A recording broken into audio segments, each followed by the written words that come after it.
Well, not much has gone BC's way in the first half of the season. 1-8. On paper, that's pretty bad. But then again, on paper, this BC football team is a lot better than its record. Last week, the BC Lions recorded their first win of the season. And the key to that win was something their fans hadn't seen all season: explosive offense. On paper, the Lions have some dangerous offensive weapons. Quarterback Danny Barrett is a proven winner. Ray Alexander has great hands. And John Volpe was the Rookie of the Year last year. But football games aren't played on paper.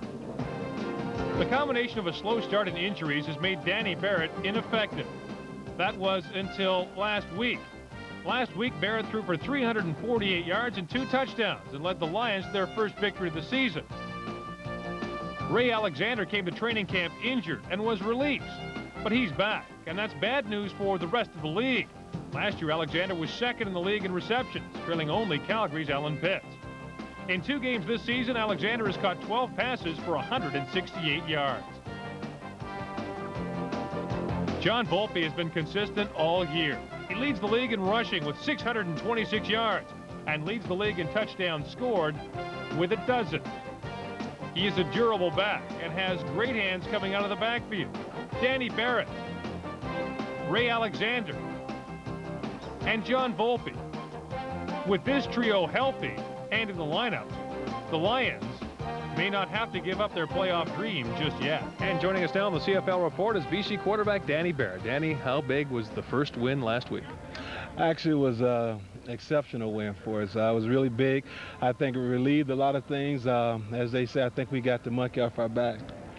How much has the ownership situation in BC affected the focus of the football team?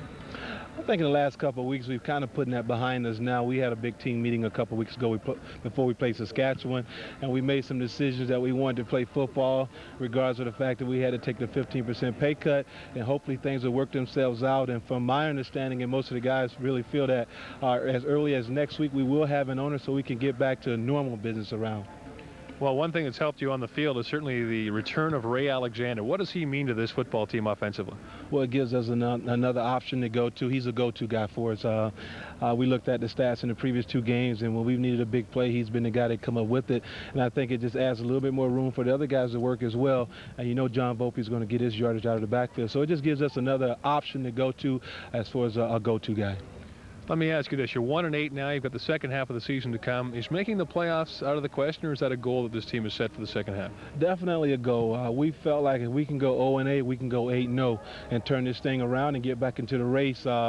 With things going on now with Saskatchewan, they're playing really well. So we're going to need some help from some other teams. And we got Edmonton, including this game, another 2 times too. So you never know what can happen. But we take it one game at a time, and this is a big one for us tonight.